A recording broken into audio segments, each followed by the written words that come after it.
Welcome to Staffing Stories, hosted by Andy Moss. Andy has been in the staffing industry for over 25 years, first as a recruiter, then eventually an account manager and business owner. This is the podcast where we sit down with fellow staffing owners to get the real stories of the successes, the failures, and the lessons learned along the way.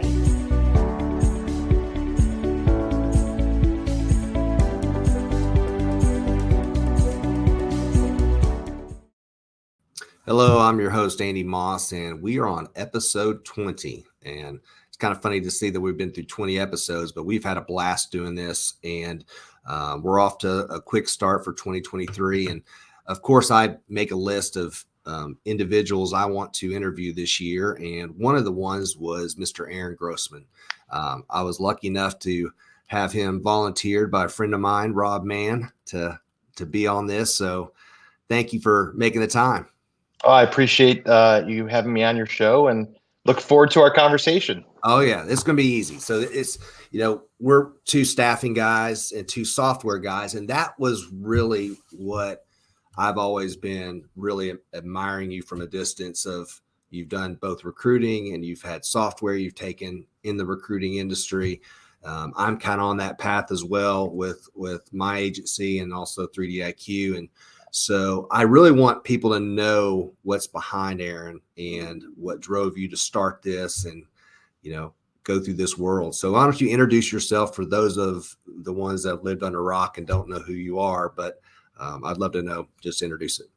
Sure. Well, my name is Aaron Grossman. I'm the founder and CEO of a company called Talent Launch. That's my core business. We're a nationwide network of independently operated staffing and recruitment companies that are under common ownership.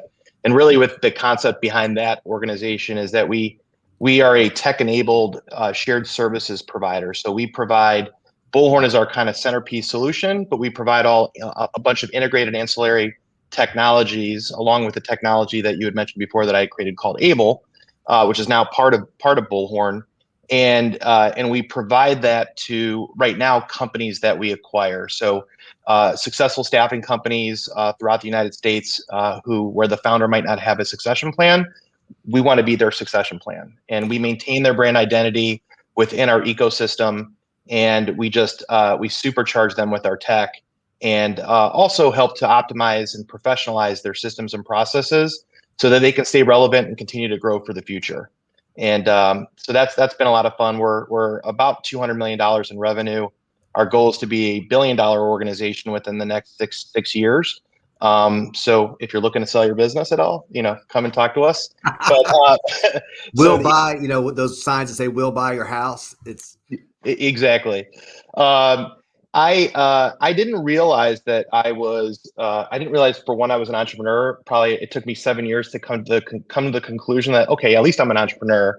And now I've recently come to the conclusion that I'm probably a serial entrepreneur. As you mentioned, I did create a technology company that generated some success, and we were able to have a very successful exit with Bullhorn last January. I also, wrestling was a big part of my life. I was a wrestler both in high school and then at college at Miami of Ohio.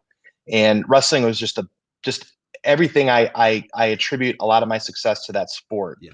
And what I learned from it, and the ability to kind of really be accountable for my actions and to know that, to get success it's never easy. It's a grind. Wrestling is not a glamorous sport. It's a very difficult sport to participate in. And anyways, back in 2009, when the Great Recession occurred, and staffing, it was really hard to have. It was really hard to grow staffing and to be in our industry at that time. No one was hiring, right? And I was trying to identify who are my tribe, who are the people that I connect to, and wrestling was something that I'd been away from that sport really ever since I got into my professional career. Mm-hmm. But at that time, I was trying to figure out, has anybody created like a professional networking organization around the sport of wrestling? Because there's such a connection people have to that sport, and there wasn't. So I created something called Wrestlers in Business, which is now Wrestlers in Business Network. First created as a LinkedIn group, it went viral.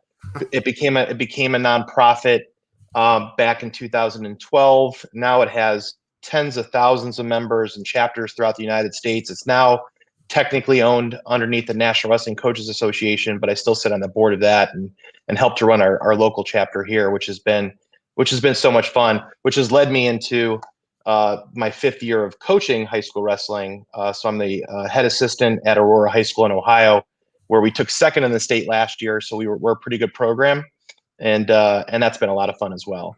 So dealing with high school kids has got to be a challenge, because I have 2 seniors and I have a struggle managing those boys, but an entire team of wrestlers has got to be pretty funny. It can be funny at times, for sure. For sure. Coaching wrestling, I actually would argue, having been doing this for 5 years, it is somewhat easier to coach and manage high school kids than it is to help our staff grow to their potential, and really help through that. I think coaching the last 5 years has absolutely reinvigorated me into what I know and what I believe is possible in human beings, that they are absolutely able to do more than they think they can. Yep. And that's one of the most enjoyable things to be able to see in high school athletes. They come in and they may not believe in themselves, but you give them that communication, you push them past those limits, where their boundaries, where they're exhausted and they're tired, and then they get their hand raised. Yeah. and they realize, wow, this works. I can do that. Yeah. And it's actually given me a lot more strength in coming back into my organizations and feeling comfortable that I can get more out of our people, because I want them to help them realize their potential. Well, developing confidence is something that I see a lot of these younger high school age kids really struggle with. And I think sports in general, I played college baseball, very similar story to you, but it's if you can develop some confidence, not cockiness, but confidence that it's okay to make a mistake. If you just make it 110%, Yes. But, don't be afraid to take that step, or don't be afraid to challenge someone. And I think when I look at leading people in my business, I'm trying to develop that confidence to just go at it. Just go at it. We can fix most things as long as you do it the right way, but, just have some confidence. I love your thought process around that, because I tell people all the time that failure is a part of success. Yeah. You have to be open to it. You have to allow for it. It's what happens after that failure that matters most. Like, is that person willing to get back up and go and keep going forward, or are they going to crawl into a ball because they failed? Mm-hmm. Then you kind of know what you got. Well, you have to understand how to lose as much as how to win. In baseball, you strike out more than you get hits. 300 average will get you in the Hall of Fame, but it's understanding how to handle a loss and move forward, dump it, next play. The ball is going to find you. If you're weak in the mind, it will find you.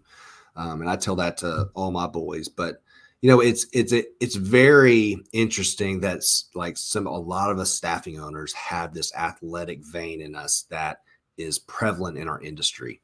And I think there's something to it. And it's just a bond of athletics. And I think it's the mental side of athletics. It's not necessarily that, you can do a certain move the best way, or I can hit, 100 home runs. It's more of just the mentality of that. It is. It's absolutely centered around our mindsets as athletes, and how we learn to compete. And then, everybody, and I'm sure, everybody wants to be successful. Everybody wants to be great. Everybody wants to grow, but to actually make those things happen, takes a lot of work. Yeah. And you have to persevere through a grind aspect of it. There's no instant success in the work that we do. It's a gradual growth, a gradual incline, and sometimes you're going to lose, to your point. Yep. But it's really a matter of winning more than losing. Like you mentioned, the 300 batting average. That's one of the things I talk about in our organization. So our purpose statement at Talent Launch is to motivate the world to realize its potential. And that is a very aspirational statement to make. And we try to do that in the work that we do.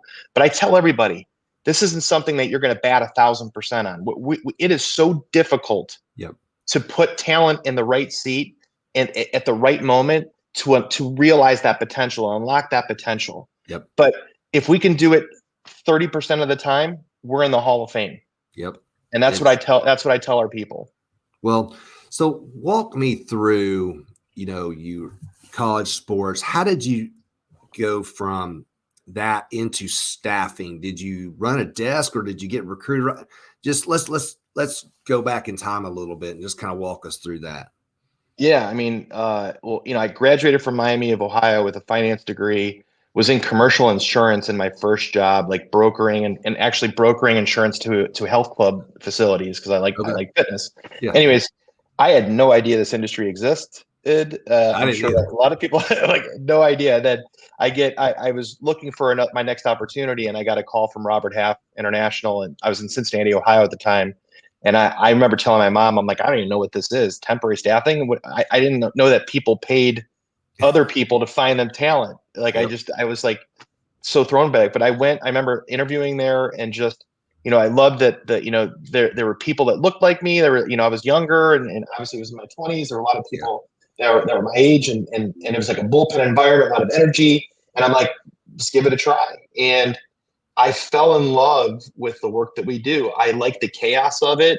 I like the grind of it. It felt like wrestling to me. Yeah. And I like that there was very process driven. I work very well under structure, and I think that's because of my athletics. So, to really be successful, you got to be highly structured, and you want to be competitive. You want to win. I'll never forget.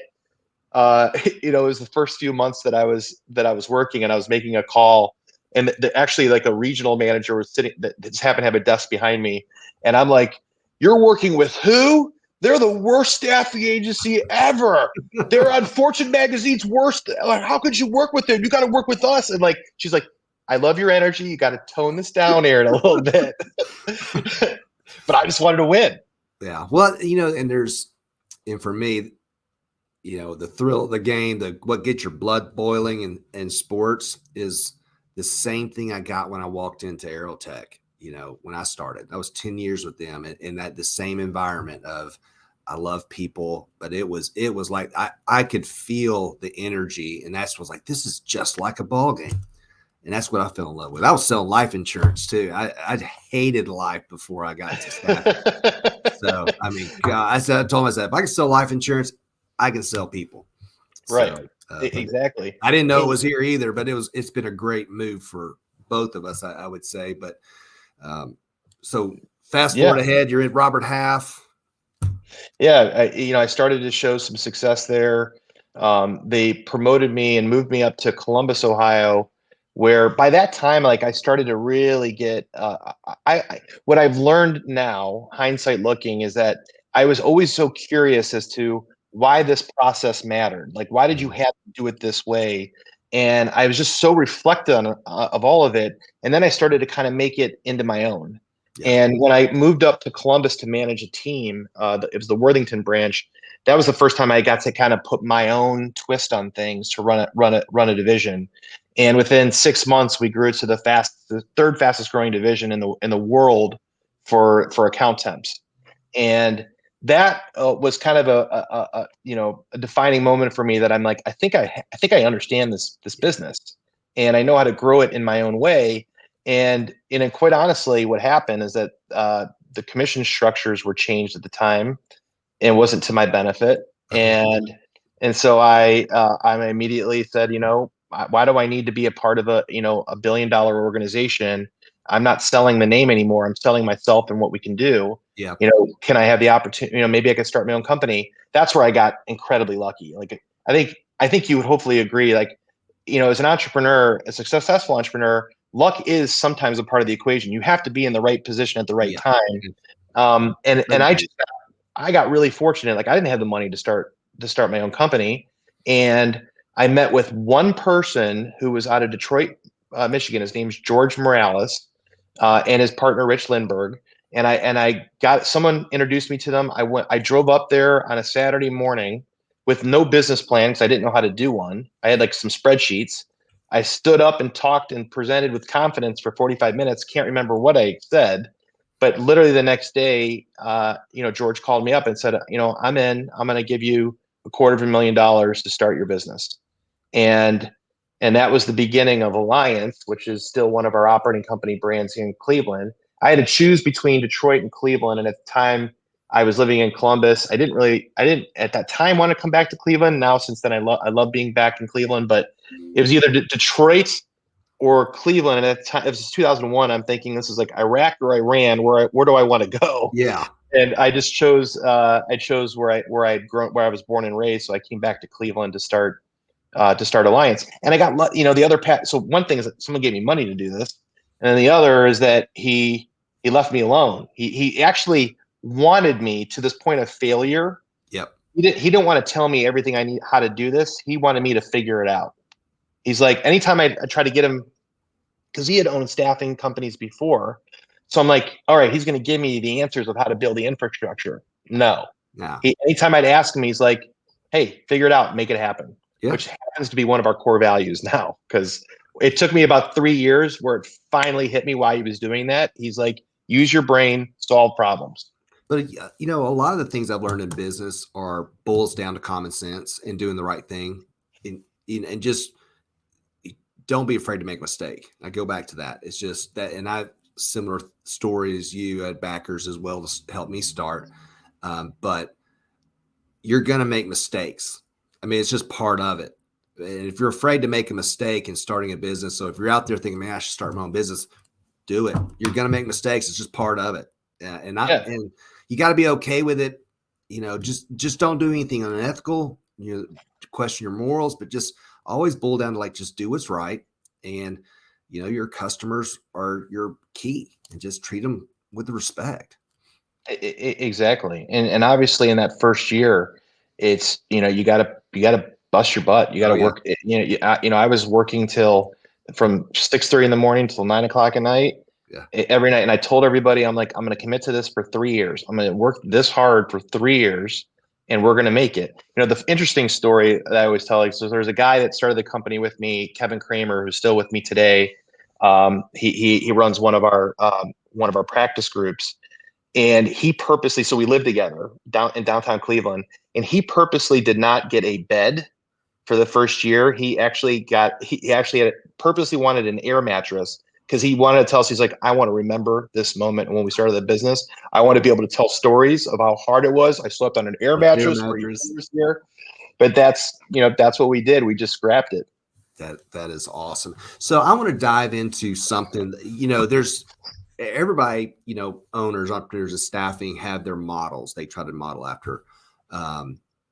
You have this distinct model that you guys have gravitated to where you grab these, smaller organizations, and you feed them with the tech, and you feed them with the support. How did you get to that? Great question. So I, this was roughly 2000. In 2007, I started my company in 2001. By 2007, I was doing over $20 million in business. And our business model was really more, it still is more on the retail side of things. We're not going after large volume national accounts. That's not in our DNA. And so we were working with hundreds of companies at higher margin, and I was killing it. And so I'm like, this is easy. I'm going to do $100 million or $20 million in gross profit by the end of 2016. So 2012 happened, by 2000, we sunk down in the Great Recession at 12.5 million, but we were just ready to fly. So we got up to 42 million by 2012. But it was at that time where I'm like, I don't know, with the way my business model is today, I can't see how I'm going to get to $100 million in revenue by the end of 2016. So I literally did put a pause on how I was operating the business that time, and really reflected and brought in some senior leadership, but really, thought of technology being a key aspect of how I could eventually get to where I wanted to go. So I knew that was part of what I needed to discover, how we could do that. Now, at the same time, what I recognized is that over the course from 2001 to 2012, I had created 6 different LLCs. Each little business was a staffing company housed in the same location, but they had different teams focused on different things, whether it was an industry or a vertical, right? And so I was providing the shared services model, basically, I didn't know it, Yeah. to companies I created. Yep. And so part of my like aha moment was that, hey, could we acquire businesses and do the same thing for them that we're doing for our companies we created? And so that was really the beginning phases of like looking at acquisitions as part of our strategy. And then fast forward, the second acquisition that we did was a company called Select Temp out of Oregon. And prior to Select Temp, we were really hyper focused on specialized staffing. And Select Temp really wasn't. It was more of a community-based agency that had branches that were, mostly did light industrial and some construction and some office clerical. But so I wouldn't consider them to be specialized really in anything necessarily, right? Gotcha. And but their culture was great. Their financials were strong.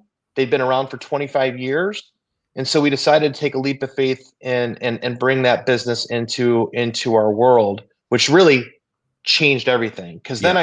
I started to it forced me to like, how many more of these companies are out? How many more of these companies are out there? Because the other thing I noticed with them, as much as profitable as they were and successful as they were, they had no technology. The recruiters would complain that it would take minutes to kind of work through their I think they were on Aviante at the time. Yeah. There was no remote onboarding for the candidate. They had to come in and fill a ton of paperwork, right? So I just saw this lack of technical sophistication around the business model. So I went and looked at, and this is kind of the short version of the research I found, 20,000 staffing firms at the time, $160 billion in annual revenues. Of the 20,000 staffing firms, 99% do less than 50 million, 97% do less than 25 million. Yep.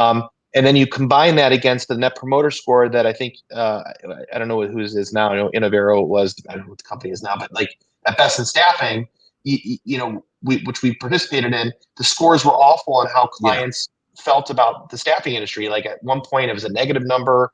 I think at a highlight, it was like a 4 or a 9. Yeah. It was a terrible score. So I'm thinking to myself, you've got this incredibly fragmented industry with a terrible net promoter score, yet it still works. Like they still do it. And I'm like, is there a way to come at this differently? And when I started to really look at Select Temp as that use case scenario, is that you've got these smaller staffing companies who don't have the resources or the sophistication to really figure out how to optimize their tech stack, and then also really understand their business processes, their systems of how they attract talent, how they fulfill it, how they manage it, and how they go and sell it. Yep. And so that really was the precipice for creating Talent Launch. So we formalized Talent Launch in 2016, and it really became that model of how do we at first acquire companies. Right now in our current state, we're still acquiring companies, and we're building all of the support enablement functions. So we have like an internal marketing agency, an internal learning and development group. We have a back office accounting and finance. We have a whole business intelligence group, so that we teach them how to leverage data to kind of make better decisions for their business. And we have a whole IT company, basically managed services company, to manage their infrastructure. Yep. And so that's been our go-to-market strategy: is how do we evolve already successful staffing companies and allow that founder to feel safe that their baby's going to continue to grow into a teenager and adult, so they can continue to watch their versus that company being just absorbed into another company and you never see them again. Well, you want legacy. Yes. My company's 16 years, and legacy is important to all founders. It's like, that's your baby. You grow it. But, the one thing you said earlier about is the vision to see holes in the market or see holes in processes. And, that's with me developing 3D IQ, is I recognized a hole that we all face in staffing is the submittal process. You got to get feedback. You got to get starts. This is where you make money. But we spend thousands, tens of hundreds of dollars, sourcing all these candidates, but then we spend zero on the point of sale. And but you see these point. I'm envisioning that you saw that when you started Able. You saw a hole or something. It's like we can do better here as an industry. We're not rubbing rocks together. It's Oh, 100%. it, Like I noticed with Able, for example, which was employee stream to begin with. You know, still at that, especially at that time, there were people that were, talent was coming into an office to apply for jobs, fill yep, out, all the paperwork, go through the testing and all that stuff, and get interviewed, and who knows if they're going to get a job or not. These are people that are unemployed or underemployed, yep, looking for temporary help, right? Um, so I recognized that there was an experience that we weren't providing that I thought we could evolve. yep, B, there was a compliance issue, and I'll be vulnerable here of how that really started. We had a big client, and at that time, just like other staffing companies would do, we relied on our recruiters to manually ensure that they were doing background checks, drug screens, whatever hmm the client requirements were. There was no automation to it. And so what happened is that we had a big client that we were servicing. We had a new recruiter that had placed a candidate into that job. That candidate was doing really well to the point that that they wanted client to bring them on. wanted to bring him on. So guess what they do? A background Gotcha. check. And that person didn't have a background that they felt comfortable hiring against. And they were upset because we told them that we do background checks. And what we came to find out is that recruiter wasn't properly trained and forgot to do it at that moment in time. And we Yep. lost the client. It was about a $500,000 a year client. Um, that was really the precipice of saying, all right, we need to create technology here. There's nothing out there. We need to create something that can automate the compliance aspect of this to make sure that it gets done in our workflow, and then also enhance the candidate experience because we can do it remotely, and not have to have people come in. And so, obviously COVID accelerated that when people had to work from home. And we ended up selling it to over 200 staffing client companies at all different sizes throughout the first 5 years, and in a lot of ways coined the idea of onboarding Yeah. as something that we should have a focus on from a talent experience perspective. Well, take the friction points away. That's how I've always said. Just take the friction points. I mean, that's our job, is to remove bottlenecks. But our industry has always been tied to paper and tied to, when I say rubbing rocks together, it's just, that's what we've had, this awakening of technology over the last probably 3-4 years, maybe 5 years, that has moved our industry forward so much. And like you said, there's a lot of staffing companies that are under 15, 10 million that, are, we've always done it this way, but there's a better way to do it, and it can help you grow so much more. And obviously, being in tech like we are, we've seen it and experienced it, and trying to bring people to that. Yeah, my biggest fear, and I preach this constantly, is that for so many years technology really didn't look into our industry the way they are today, and now you've got more than $1 billion of money coming into tech that is looking to disintermediate the staffing agency experience entirely. Yeah. And it's happening. And this goes into the new technology that I'm coming out with called Preos Health, and it's focused on the healthcare space. But I look at it, I'll just call it an Indeed. Like Indeed is a valuable tool that a lot of agencies Yep. use. When it first came out, we loved it. The price points were great. This was just a frictionless experience. The reality, what I look at now, is that in some ways I do believe that Indeed was using our industry to post jobs, to build up the database of talent that would be housed in Indeed that we can access, right? But it's Yep. housed in Indeed, and they got to a level of build around that. They got what they wanted, and they started to price, and sell it direct to the customers, start to price us out of the equation. And so I feel like in the healthcare space, for example, where because of COVID, a lot of what they're calling marketplaces or hiring platforms have really sprung up and created strong adoption, but they've also used healthcare staffing agencies in the same way that Indeed did. Post your jobs to us. We'll get you the talent in a more frictionless way, because we've got this whole technology and way in which to bring nurses or healthcare professionals into their framework. The agencies get to access it, so they're loving it, and the price point's great. Yeah. But I know what's going to happen, because guess what? There's these public marketplaces that have direct access to your client. They may not be really using it yet, Yep. but they already have that tool built in, and they have a more frictionless way to and a better experience for candidates to come about. So I've created my new technology that we're coming out in March is called Preos Health, and it really is centered around helping staffing agencies build out their own private marketplace. So it's all of the same benefits that come with a public marketplace that they're using today, but it's their marketplace. Correct. And it really, and one of the things that our value propositions is that you've got a database, like every staffing agency has a database of vetted talent. We work with a fraction of those people in our database and get them out to work.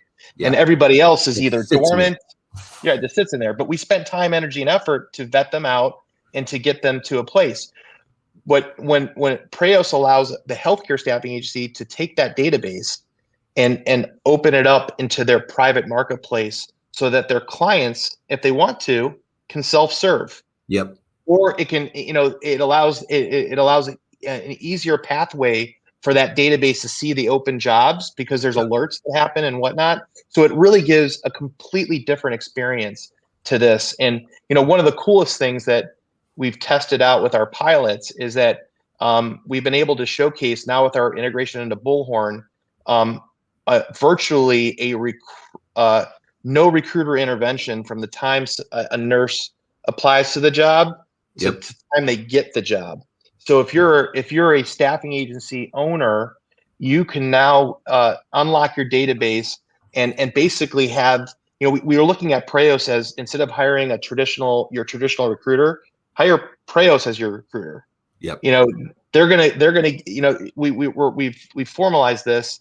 We're still running case studies against it, but we believe that you can get 2 times the productivity on an annual basis versus a first-year recruiter in year 1.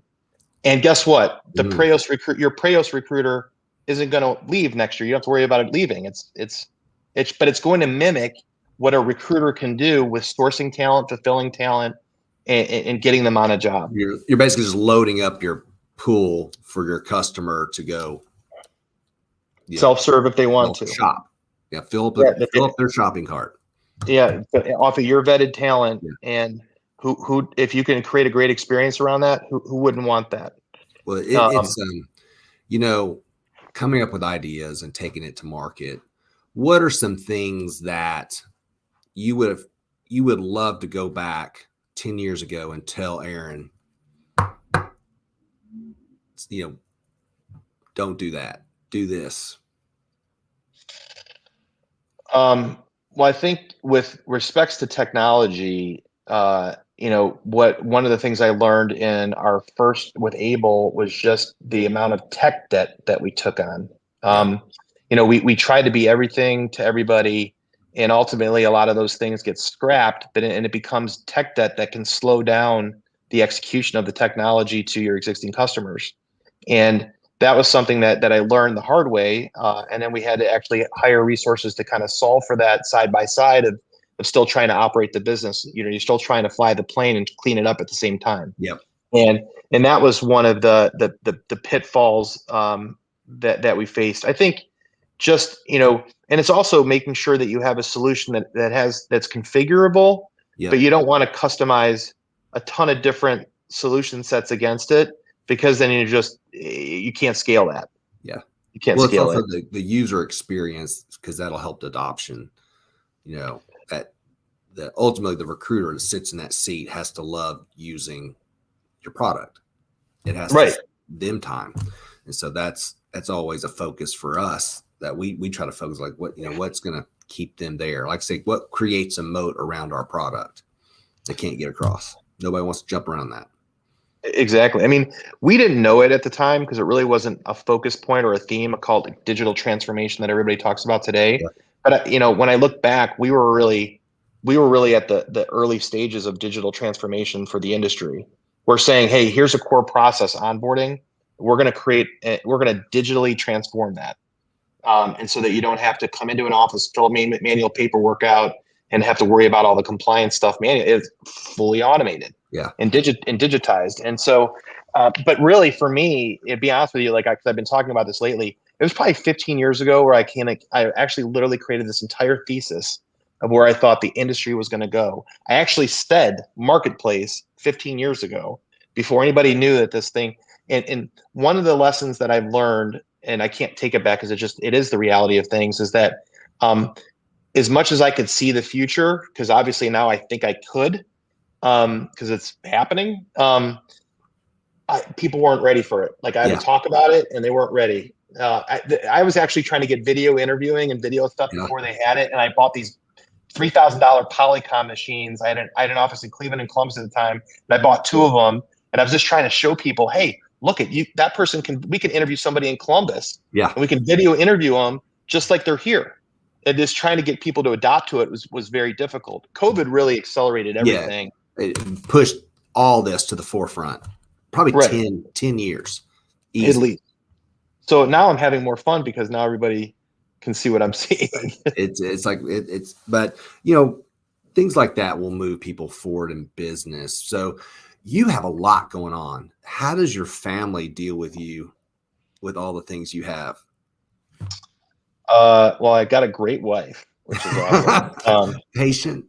And yeah, she's incredibly patient. She is the perfect wife for an entrepreneur. She understands what I'm doing, and she actually tells me when I need to, stop and spend time. And so she will be my rock around that, and in my eyes and ears when I'm not looking at it for myself. But being a high school wrestling coach, my son's a wrestler.